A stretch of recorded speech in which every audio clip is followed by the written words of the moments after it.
a nuestro programa de debate político Tesis y Antítesis. Como cada semana agradecemos su sintonía. Estamos ya con la presencia de los asambleístas Virgilio Hernández y Luis Fernando Torres. Con ellos abordaremos varios temas de la coyuntura nacional, como son la consulta popular de Nebot, la propuesta de las juntas parroquiales rurales y la resolución aprobada por la Asamblea Nacional respecto de la Sociedad Interamericana de Prensa. Recuerden que llegamos a ustedes gracias a la señal abierta de la televisión legislativa del Ecuador en los canales 42 en Quito, 22 en Guayaquil, 27 en la ciudad de Cuenca. También nos pueden seguir por internet a través de envivo.asambleanacional.gov.es.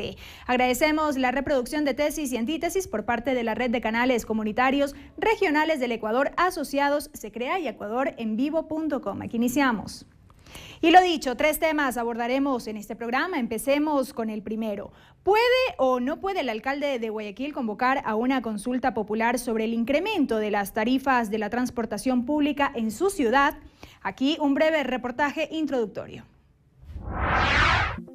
Tras la pugna entre el gobierno central y el municipio de Guayaquil sobre el traspaso de las competencias de tránsito, el alcalde Jaime Nebot planteó a inicios de octubre la opción de convocar a una consulta popular local para definir si el municipio debe subsidiar o no el pasaje de transporte urbano. El 15 de septiembre, de acuerdo con el artículo 264 de la Constitución, el gobierno nacional transfirió las competencias de tránsito y transporte público al Cabildo guayaquileño. Aquello implica, entre otros aspectos, control vehicular, matrícula y la fijación de tarifas de los pasajes. Según el alcalde Nebot, es el pueblo el que tendrá que decidir si está de acuerdo con que se destinen los fondos municipales para empresarios transportistas a modo de subsidio, dinero que estaría pensado para obras de la ciudad.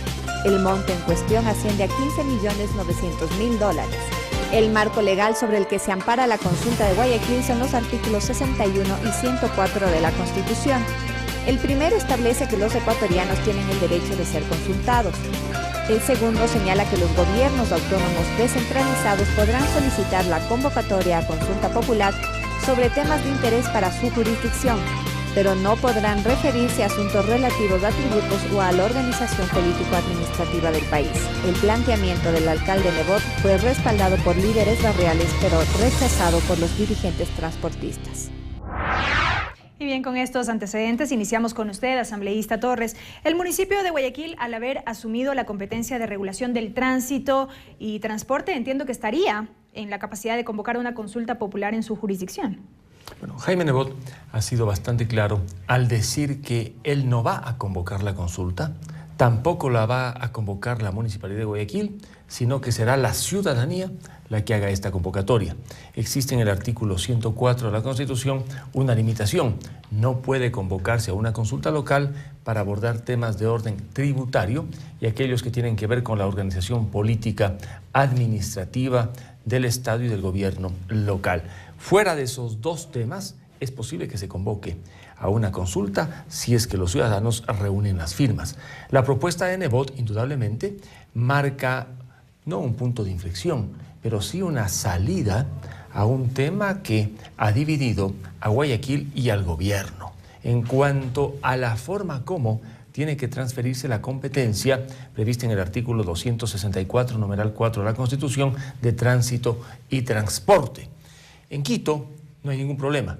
Desde hace algún tiempo ya no son policías nacionales, sino empleados municipales los que controlan el tránsito y el tráfico en la ciudad. La revisión vehicular y la matriculación vehicular son competencias de la Municipalidad de Quito y últimamente inclusive aquella que tiene que ver con la fijación de la tarifa.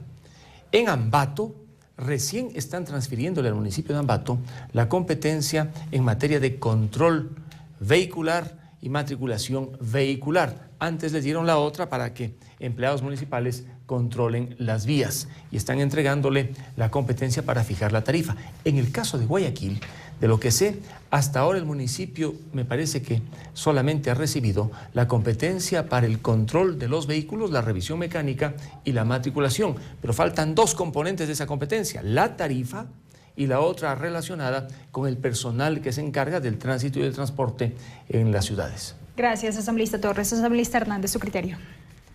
Es muy claro que el alcalde Nebot no puede, pero también es evidente que el alcalde Nebot quiere convocar a esa consulta y yo estoy absolutamente seguro que no es que él no sabe que no puede, sino que efectivamente busca convocar para que la Corte Constitucional tenga la obligatoriedad de negarle esa consulta. ¿Por qué? Porque dice la Constitución, Luis Fernando, no solo las limitaciones que tú has señalado, sea que convoque el alcalde o sea que convoque la ciudadanía, es cierto que tiene las limitaciones. No pueden referirse a temas tributarios, no pueden referirse a temas que tengan que ver con la división político-administrativa, pero no se olviden del 7º inciso del artículo 104, todo está en el mismo artículo.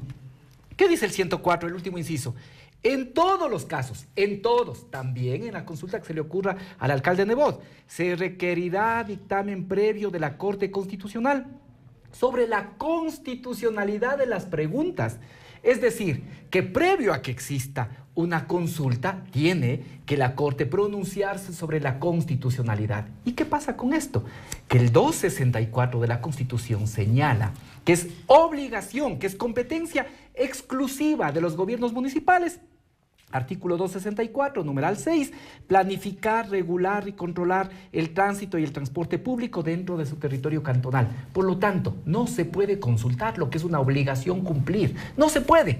Por eso digo que el alcalde Nebot no puede, él quiere, lo va a presentar porque busca que la Corte Constitucional le niegue y aprovechar de eso para buscar generar conflicto político. Sabe que no puede, constitucionalmente no, las competencias son obligatorias y tienen que cumplirse. Pero que sería una salida frente a esta discusión que ha dividido al gobierno con la ciudad de Guayaquil, ha mencionado el asambleísta Torres. Pero es que lo que pasa es que las competencias que están en la Constitución en general, lo que manda la Constitución es de obligatorio cumplimiento para todos los ciudadanos y ciudadanas, inclusive el alcalde Nebot. Gracias, asambleísta Hernández. Asambleísta Torres, si gana el no en esta consulta de darse paso, lo cual sería la intención del municipio de Guayaquil, ¿qué pasaría?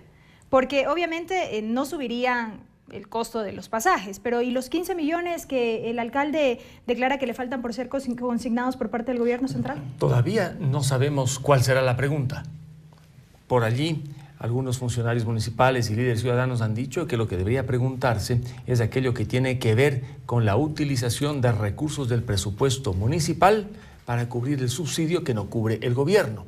Sobre lo que señala Virgilio en el último inciso del artículo 104, claro que se necesita el dictamen de la Corte Constitucional, pero según una jurisprudencia de la Corte en el caso de los Yas Unidos o algo del ex asambleísta Lara, primero tiene que recoger las firmas. Con las firmas se va a la Corte Constitucional. De tal modo que lo de Guayaquil tendrá que comenzar por las firmas y luego terminará en la Corte. Y de antemano, indudablemente, sabemos, o sé yo, que la Corte dirá no. Una Corte que está al servicio del régimen nunca daría paso y luz verde a una consulta que busca marcar una diferencia en el tratamiento de temas seccionales. En todo caso, Guayaquil no ha asumido todos los elementos de la competencia, porque esos elementos de la competencia están en el Poder Nacional. Tan cierto es esto, que existe la resolución 006 del Consejo Nacional de Competencias, que en materia de tarifas, el Consejo Nacional de Competencias dice que las políticas públicas nacionales de transporte y tránsito las seguirá ejerciendo el Estado y el Gobierno Nacional, y se compromete el propio Consejo Nacional de Competencias a establecer la estructura tarifaria. Por consiguiente, la competencia completa no está en el municipio, está en el gobierno.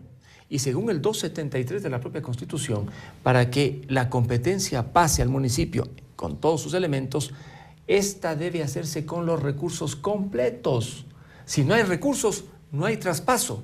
Por más que constitucionalmente los municipios deban asumir, según el artículo 264, numeral 4, la planificación y regulación del tránsito y el transporte. Gracias, asambleísta Torres. Asambleísta Hernández, ¿qué pasa con estos 15 millones de dólares correspondientes a este subsidio y que desde el municipio de Guayaquil se alega que deben ser entregados todavía por el gobierno central? ¿Se deben o no entregar? A ver, vamos a hablar con claridad. Vamos a hablar con claridad. La resolución para el traspaso de las competencias está muy claro desde el 2012. La resolución 002 del Consejo Nacional de Competencias estableció y clasificó los municipios y señaló que Quito, Cuenca y Guayaquil tiene que ser la implementación de la transferencia de manera inmediata. de manera inmediata. Ibarra, Loja, Ambato, también se estableció un plazo y luego una serie de cantones se les estableció entre menos de 36 meses y los 204 cantones restantes, porque es competencia obligatoria, todos los municipios al final del día tienen que asumir esta competencia. Se estableció un plazo de 36 meses para que puedan asumir, de tal manera que no pueden decir que no sabían que tenían que cumplir esa competencia. Luego, la resolución 0022 efectivamente se transfiere ya a la competencia de matriculación y revisión técnica vehicular. Si estaban en desacuerdo, ¿por qué cuando asumieron esta competencia no señalaron? Y la resolución 006 efectivamente establece, debe existir un plan nacional de tarifas, unos parámetros nacionales que efectivamente se han dictado, de tal manera que todo existe. Los recursos, obvio que tienen que transferirse con recursos, pues por eso mismo es que existe la resolución 022 que le permite ya la matriculación.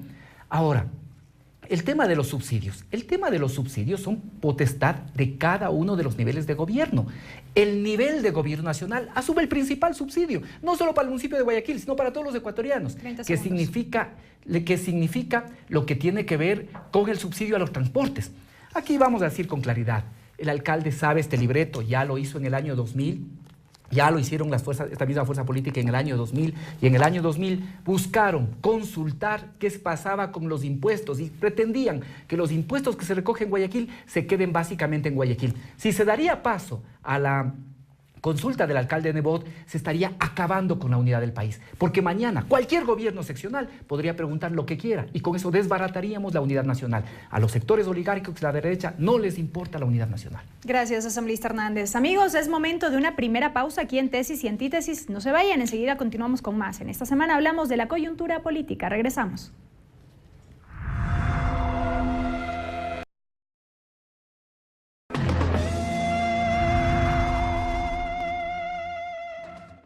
Amigos, estamos de regreso con más de Tesis y Antítesis. En este bloque analizaremos la propuesta de enmienda constitucional de las juntas parroquiales rurales para que los prefectos sean elegidos por la población rural de las provincias y no por la urbana. Para poner un ejemplo, el prefecto de Pichincha, según esta propuesta, se elegiría sin la población de Quito. ¿Cuál es la opinión ciudadana sobre este tema? Lo vemos a continuación. Pero si en el proyecto está sobre eliminar este trabajo del prefecto, me parece que debe ser también para beneficio del pueblo. Entonces aquí es importante de que no solamente aquí en Quito, a nivel nacional los prefectos tienen que darle mayor prioridad a la gente del campo, porque esas son la gente que nos sustentan a quienes vivimos en el pueblo. Desde la realidad, yo creo que si bien es cierto, las competencias desde los gobiernos provinciales están un tanto más orientados hacia los sectores rurales, eso no quita de que las capitales de provincia, en este caso Quito, Pichincha, no va a ejercer su voto. Bueno, nosotros somos, yo pienso, todos somos pichinchanos, estemos en Quito, en la ciudad o estemos afuera, necesitamos votar todos, porque si nos hacen obra para afuera o para adentro es para la provincia, ¿no? Validar esa tesis se va más bien disgregando la parte política y administrativa a nivel de provincia. Entonces, ¿qué sería allí?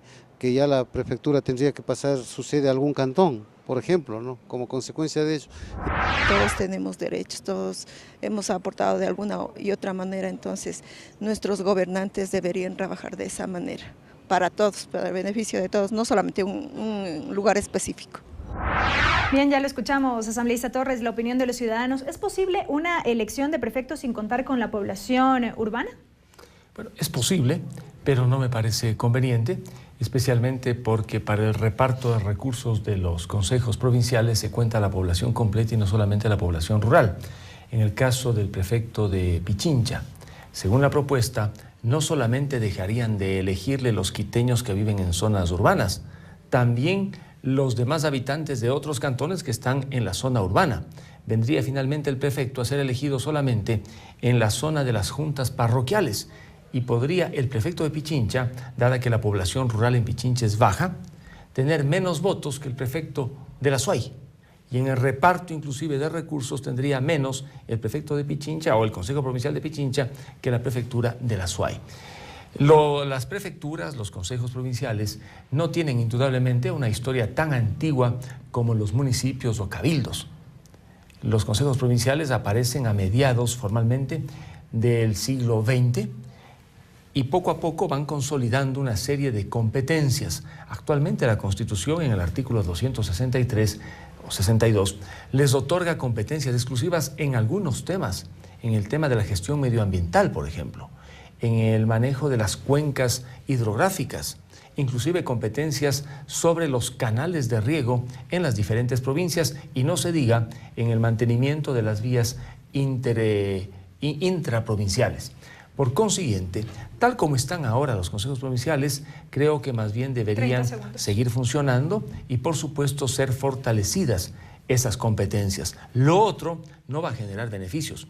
De hecho, según la estructura legal ecuatoriana, hoy por hoy los consejos provinciales ya no pueden hacer obras en las zonas urbanas. Las obras se limitan a las zonas rurales. Sin embargo, lo rural no está desconectado de lo urbano, porque dependiendo de la inversión que se haga en la zona rural, también se promociona el desarrollo urbano, especialmente en provincias donde hay una conexión íntima entre lo urbano y lo rural. Gracias, asambleísta Torres. Asambleísta Hernández, ¿qué pasa si se excluye a la población urbana en la elección de estas autoridades? A ver, creo que es importante señalar que esta es una iniciativa, pero no ha sido presentada a la Corte Constitucional de tal manera que fue una iniciativa, entiendo que fue una resolución de la reunión de los gobiernos parroquiales rurales que fue planteada a la opinión pública. Tiene, yo diría, una base, un argumento que sí debemos considerar. Tarde o temprano es necesario considerar este argumento y es básicamente la inequidad de recursos, y este es un tema pendiente, lo analizamos cuando se aprobó el COTAD, se discutió mucho sobre esto.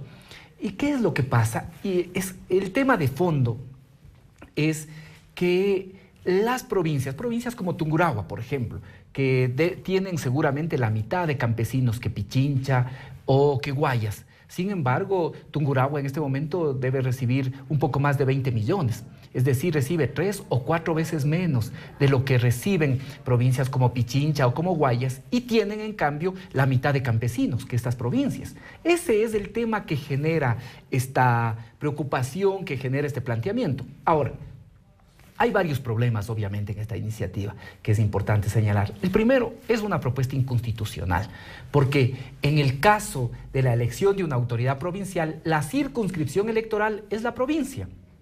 Y si es la provincia, en esa provincia no se puede establecer discriminación de que unos ciudadanos sí tienen derechos políticos y otros no. Entonces, en primer término, es una propuesta que tiene problemas de constitucionalidad. Segundo, también en este momento lo que pasa es que hay cada vez más dificultad de distinguir entre lo urbano y rural. El límite es cada vez más arbitrario y tiene varias complejidades también en este tema. Gracias, asambleísta Hernández. Asambleísta Torres, ¿inconstitucional?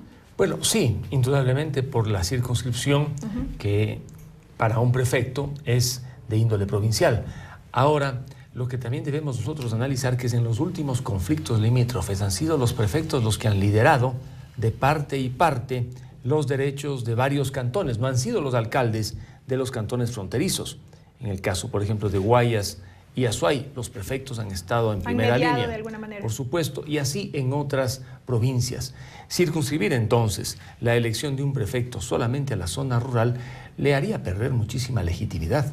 Sería pues un prefecto reducido a una circunscripción demasiado pequeña. Lo que yo veo es que los consejos provinciales se han quedado. No han logrado desarrollar el cúmulo de competencias que le ofrece la propia Constitución.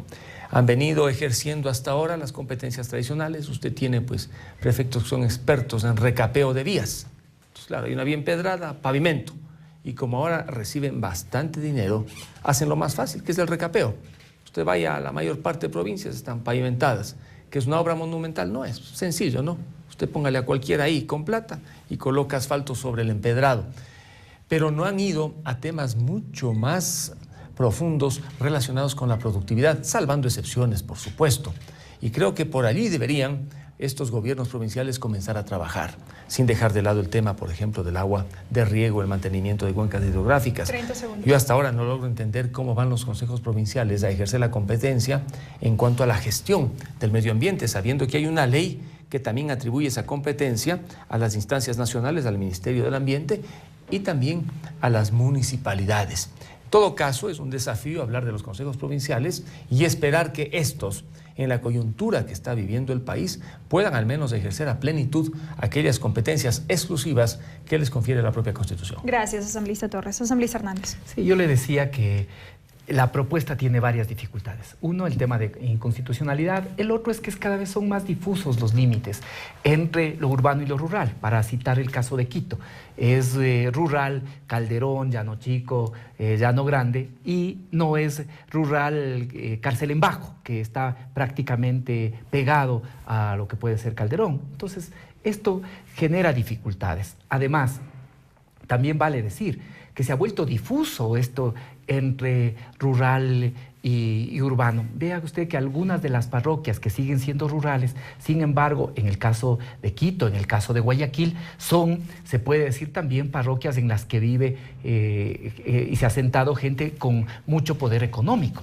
Entonces, creo que la realidad es muy heterogénea. Es muy difícil poder decir quiénes votan, quiénes no votan, porque esto además respondería a criterios arbitrarios. En técnica electoral se llama gerrymandering, cuando se compone, se hacen los distritos de forma arbitraria. Y para poder para poder ejecutar esta propuesta, habría que hacer en cada provincia un gerrymandering. Es decir, habría que constituir distritos absolutamente arbitrarios. Creo que no es viable, pero sí creo que hay que discutir el problema de fondo. En el COTAD dimos avances hacia la equidad, pero obviamente hay que volver a discutir el tema de la ruralidad y cómo la ruralidad puede ser beneficiada. Un segundo tema es que 30 segundos. No hay que ver los gobiernos cada uno como superpuesto, sino todos en el mismo nivel, pero todos con competencias diferentes y que además interactúan. ¿Qué es lo que nos está diciendo con esta propuesta los gobiernos parroquiales rurales? Que es necesaria una mayor coordinación entre los gobiernos parroquiales rurales, con los municipios y obviamente con los consejos provinciales. Gracias, asambleísta Hernández. Amigos, nos vamos a una nueva pausa. Enseguida volvemos con más de tesis y antítesis. Estaremos con el bloque final hablando de otro tema de coyuntura política. Regresamos.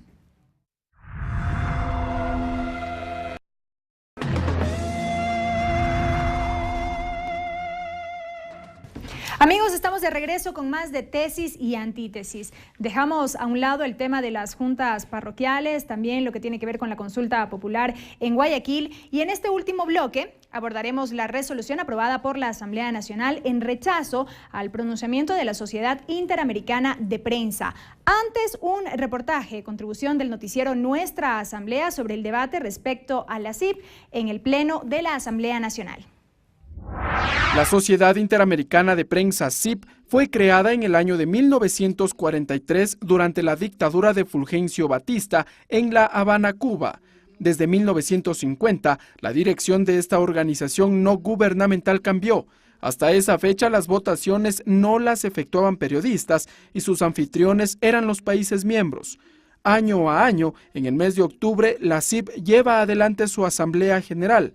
Los documentos que adopte esta ONG no son vinculantes para ningún país de la región. Sin embargo, la semana pasada, esta instancia aprobó una resolución en donde se exige al gobierno ecuatoriano y a la Asamblea Nacional derogar la Ley Orgánica de Comunicación. La CIP no necesita desenmascararse. Sus resoluciones las revelan de cuerpo entero.